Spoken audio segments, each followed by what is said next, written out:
Alright, let's talk about the DX6i. Welcome to my RC show. It's Friday the 13th, and this transmitter is what we're going to be talking about. Just a little extra, this video is being recorded with the new Verizon DROID smartphone. It's a great phone, way better than the iPhone, and it's being recorded with that right now. On to the DX6i.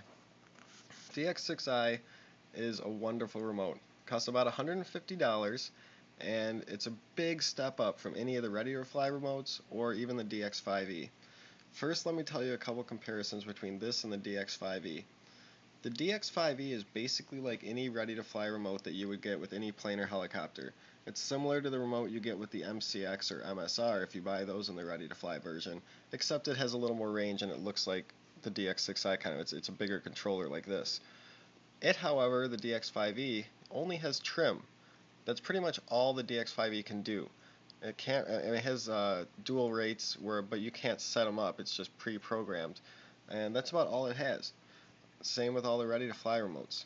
Plus, the DX5e, although it can be used with more than one plane, if you switch between planes, you have to retrim, waste the first minute or two of flight. You're trimming out your plane and getting it all set up because nothing is saved.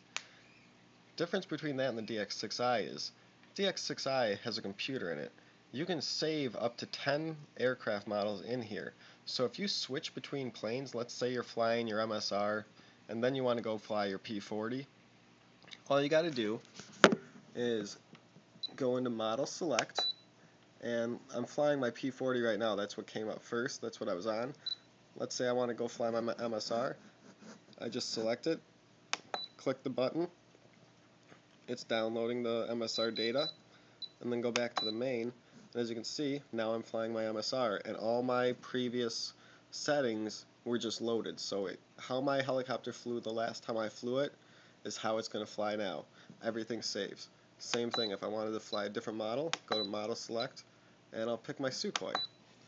It'll download the information that I had last time, go back to my main screen, and now I'm flying the Sukhoi if I want. So now my controller will control the Sukhoi. So that's one of the main ways this controller is amazing. The DX7, which is very similar to the DX6i, can store up to 20 planes or helicopters. So if you have a big collection, you might want to go with the DX7. It also can do a few things more than the DX6i can do, and it costs $230. Some things that the DX6i does that ready-to-fly remotes and the DX5e can't do are, go into here. I'll go through the list. Now, I can't talk about everything in detail because it would take hours to talk about all the things in this transmitter. So I'm just going to go through and talk quickly about all the settings.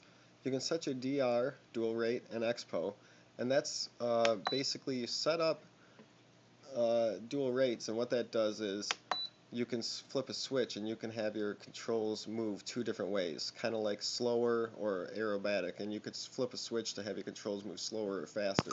So you can set up your dual rates that way. Travel adjustment, your throttle, your elevator, your gear, aileron, rudder, everything, flaps.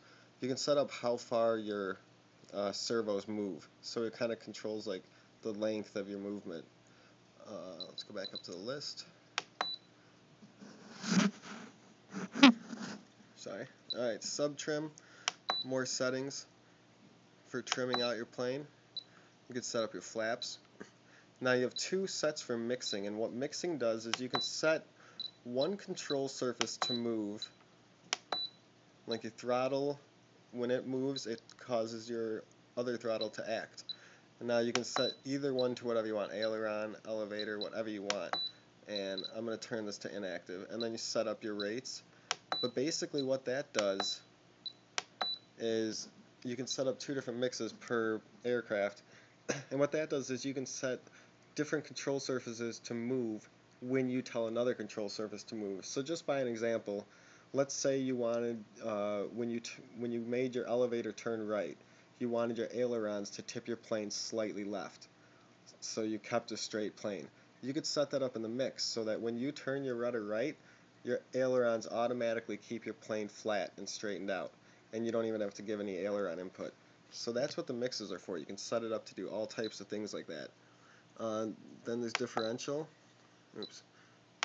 do some settings in there, and then setup list, there's more settings you can do in here. The model type, you can select plane or helicopter. This one's a plane, so that's what it's on. Go back to the list.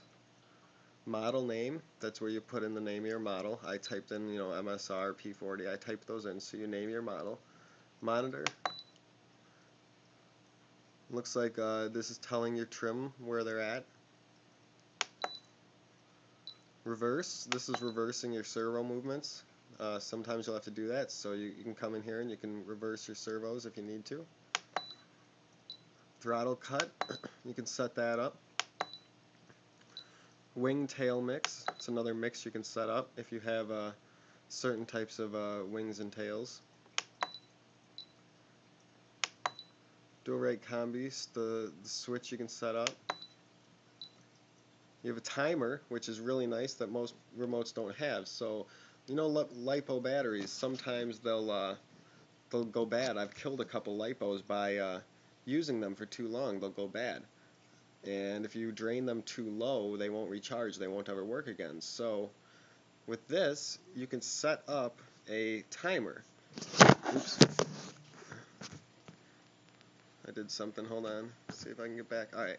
With this, you can set up a timer, so when you throw your plane or start flying your helicopter, you can just tell your timer to start. I have my Sukhoi set for 4 minutes, and then you have the switch. I have the trainer switch is what starts it. Trainer switch is up here, as you can see. So let me show you how that works in 1 second. But it's set to the trainer switch, and this is for this plane. I'm going to go through the rest of the list, and I'll show you how that works. Range check, to help you check your range. Power settings. Contrast of display, copy, reset, and adjust list. I'm going to go back to the main, and here we are. Now I'm going to flip this switch up here, this trainer switch, and you'll see what happens.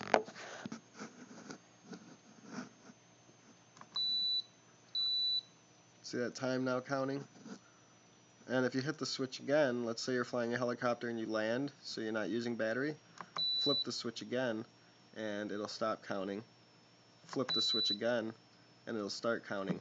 Every minute it'll give a short beep, and then when your time is up, it'll beep a lot more, letting you know that the time is up. So that's really nice, so you won't kill your LiPos. You know exactly how long you've flown. It's a really nice thing that I use on every flight. So that was quickly going through all the settings and just quick overview of everything you can do on this transmitter. It's really a wonderful transmitter. I recommend if you get any type of plane or helicopter that uses DSM2 technology to get this transmitter. Spend the extra money on it. You'll be happy you did. And if you're an advanced pilot, you got a lot of helicopters and planes, you might want to get the DX7. It's going to give you a little bit more options and give you more memory than the DX6i. But for most users, the DX6i is the perfect choice. Happy flying.